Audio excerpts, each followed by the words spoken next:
जब एक आदमी उस जगह पर, उस मोड़ पर पहुंचेगा, तो जब तक कोई आदमी, कोई राहबर, कोई रहनुमा नहीं होगा तो रास्ता आगे का उसे पता नहीं चलेगा।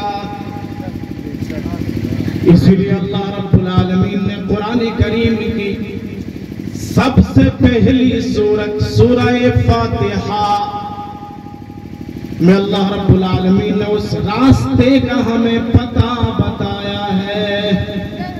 अल्लाह ने फरमाया, ए मेरा बंदा, जब तुम किसी मेहमानी करने के लिए किसी घर में जाते हो, किसी के मकान में जाते हो, अपने अकारिब, अपने रिश्तेदार के यहाँ पहुँचते हो, तो सबसे पहले मोड़ पर पहुंचकर अगर कोई मोड़ रास्ते में आते आते दुकान नहीं मिला, तो चुगिया मोड़ में आने के बाद तुम्हें याद आएगी कि किसके घर हमें जाना है, मिठाई लेकर के जाना है जी, और कोई अच्छी कोई चीज लेकर के जाना है, जहां ले जाने के बाद मेरे रिश्तेदार अकारिब के बच्चे थोड़ा बहुत खाने के बाद वो खुशी का इजहार करें, उन्हें पता लगे कि हाँ मेरे घर में कोई मेहमान आया हुआ है।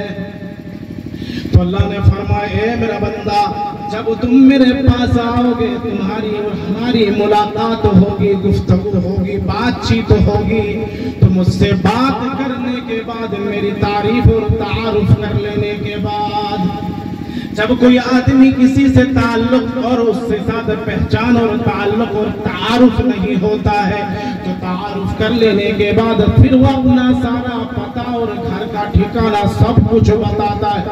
इसी तरीके से अल्लाह रब्बुल आलमीन फरमा रहे हैं, मेरा बंदा, जब तुमसे मेरी मुलाकात होगी, मेरे साथ तुम्हारी गुफ्तगू होगी, तो सबसे पहले मेरी तारीफ और तारुफ को समझ लो। अल्लाह ने फरमाया, अल्हम्दुलिल्लाहि रब्बिल आलमीन अर्रहमानिर रहीम मालिकि यौमिद्दीन इय्याका नअबुदु व इय्याका नस्तईन। ये कुरान की 4 आयतें हैं। कितनी आयतें? 4 आयतें। मगर हमारी ये नौजवान नस्ल को आज तक इस कुरान को सही तरीके से पढ़ा कैसे जाता है, इस कुरान को सही तरतीब और तरतील और तदबीर से कैसे पढ़ा जाता है पता नहीं है। इसलिए कि इन नौजवानों को दुनिया की हवस लग चुकी है, दुनिया को अपना बनाने के लिए, दुनिया से दोस्ती करने के लिए और दुनिया से अपने रब्त को मजबूत करने के लिए सारा वक्त सुबह से शाम तक उसी के पीछे हम भागते हैं। इसलिए इस कुरान का अंदाजा हमें नहीं है।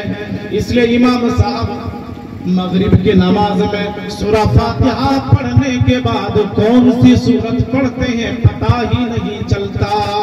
किसी मुसल्ली से आप एक बार पूछ लीजिए, जो मुसल्ली नमाज पढ़ने के लिए 5 वक्त आता है, सूरह फातिहा तो किया सना का पता नहीं है, अत्तहियात और दरूद शरीफ का पता नहीं है, उसके बाद दुआए मासूरा उसका तो एकदम कोई ठिकाना नहीं है। कोई पता, कोई ठिकाना है जी? इस कुरान को हमने सिर्फ 40वां और 4 दिन के लिए रख रखा है। किसने के लिए? 40 और 4 दिन।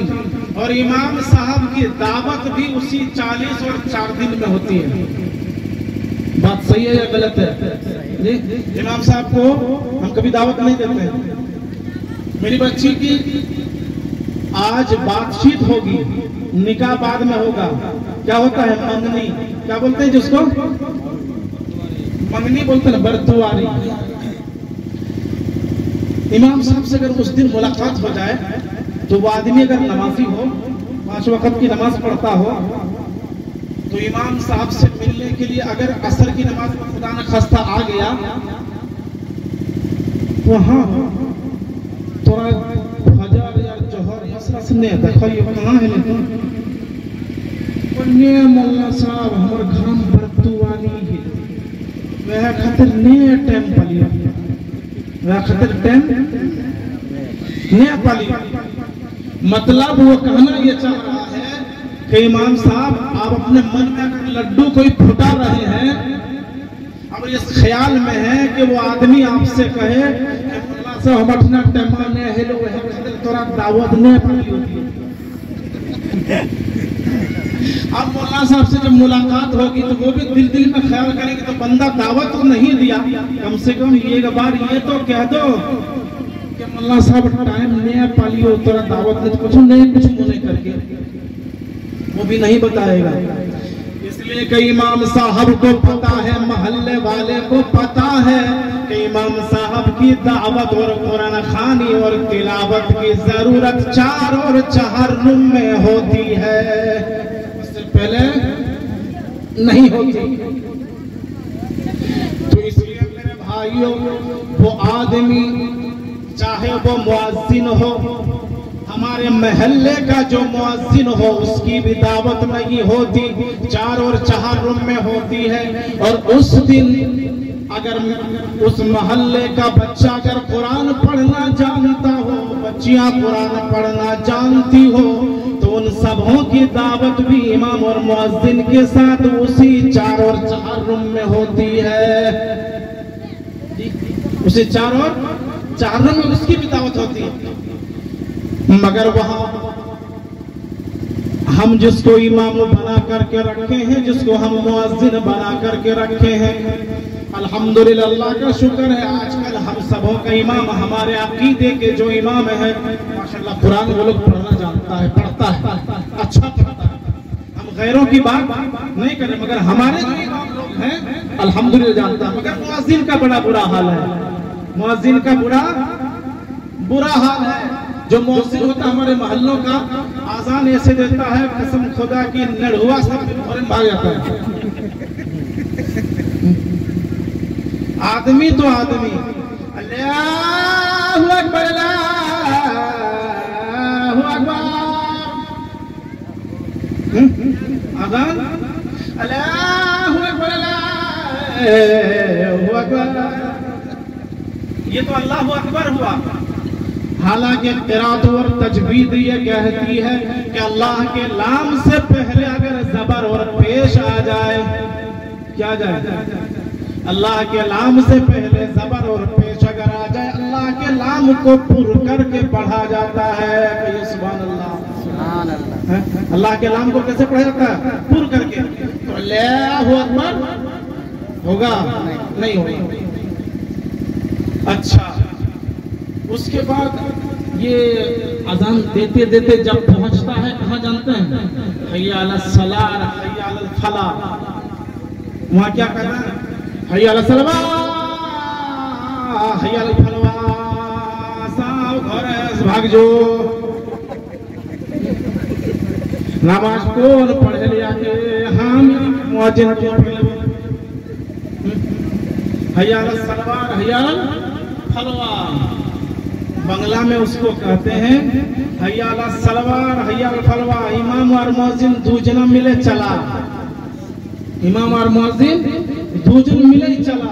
और कावरी दरकार, और कावरी दरकार नहीं। अच्छा बताइए, जब अजान का ये हाल है तो फिर सना का क्या हाल होगा? जी, सना का फिर क्या हाल होगा? फिर दरूद शरीफ का क्या हाल होगा? फिर तहियात का फिर क्या हाल होगा? फिर दुआए मंसूरा का फिर क्या हाल होगा? आज आपकी उम्र, मेरी उम्र 60 से 70 साल हो गई, मगर आज तक इन दुआओं को हम सही तरीके से ढंग से नहीं याद करते और फिर कहते हैं कि अल्लाह हमारी कोई बात ही नहीं सुनता, अल्लाह हमारी कोई बात ही नहीं सुनता। हकीमुल उम्मत हजरत थानवी रहमतुल्लाह अलैहि के पास एक शख्स आया और वो शख्स ने आकर के कहा कि हजरत वाला, आप मुझे कई दिन गुजर जाने के बाद आपने मुझे हुक्म ये दिया था कि मेरे घर में काम करने के लिए शख्स की जरूरत है। तो हजरत वाला एक आदमी को मैं खोजते खोजते तलाश करते करते आपकी खिदमत में मैं हाजिर किया हूँ। बताइए हजरत वाला ये शख्स आपके काम का आदमी है कि नहीं? और वो आदमी जिसको पकड़ करके लाया था वो आदमी हाथ से बिल्कुल गया गुजरा था, हाथ ही उसका सही से चल नहीं रहा था, पैर सही सालिम नहीं था, यानी हाथ उसका मजबूत और ताकत काम के लायक नहीं था। जिस पैर के बल वो चल रहा था लंगड़ा करके चल रहा था। हजरत हकीमुल उम्मत हजरत थानवी रहमतुल्लाह अलैहि ने फरमाया कि ये शख्स किसी काम के लायक नहीं है या नहीं चलेगा। तो वो शख्स भी मंतिक पड़ा हुआ था, बोला कि हजरत आप ये कह रहे थे कि शख्स की जरूरत है, एक आदमी की जरूरत है, ये आदमी तो आपकी खिदमत में हाजिर कर दिया हूँ, फिर आप ये क्यों कह रहे हैं कि शख्स की मुझे जरूरत नहीं है, काम के लायक नहीं है? मेरे भाइयों, जब हमारी जरूरत होती है, हम जिस चीज को जानते हैं, परखते हैं, पहचानते हैं, वक्त हम कह देते ये आदमी काम के लायक नहीं है। जब हम अल्लाह रब्बुल आलमीन की कुरान करीम की तिलावत करेंगे, हम जब नमाज शुरू करेंगे, जब मेरा सूरह फातिहा ठीक नहीं होगा, जब हमारा सना ठीक नहीं होगा, जब हमारा दरूद ठीक नहीं होगा, जब हमारा तहियात ठीक नहीं होगा, बताइए अल्लाह इसको कबूल कैसे करेगा? जब ये आदमी को कबूल नहीं कर रहा, मानने के लिए तैयार नहीं है, तो फिर कैसे होगा? नहीं होगा ना। इसीलिए अल्लाह ने कुरान करीम में फरमाया, कुल इन कुंतुम तुहिब्बूनल्लाह फत्तबिऊनी युहिब्बुकुमुल्लाह व यगफिर लकुम ज़ुनूबकुम वल्लाहु गफूरुर रहीम। ऐ लोगों, ने फरमाया, ऐ मेरे महबूब आप दुनिया वालों को बता दीजिए, दुनिया तक मेरे संदेश और मैसेज को भेज दीजिए, अपने उम्मत को बता दीजिए क्या? कुल इन कुंतुम तुहिब्बूनल्लाह, अगर तुम मुझसे दोस्ती कायम करना चाहते हो, मुझसे ताल्लुक कायम करना चाहते हो, तो फत्तबिऊनी, मेरी तुम्हें इत्तिबा करनी पड़ेगी। क्या करनी पड़ेगी? मेरी इत्तिबा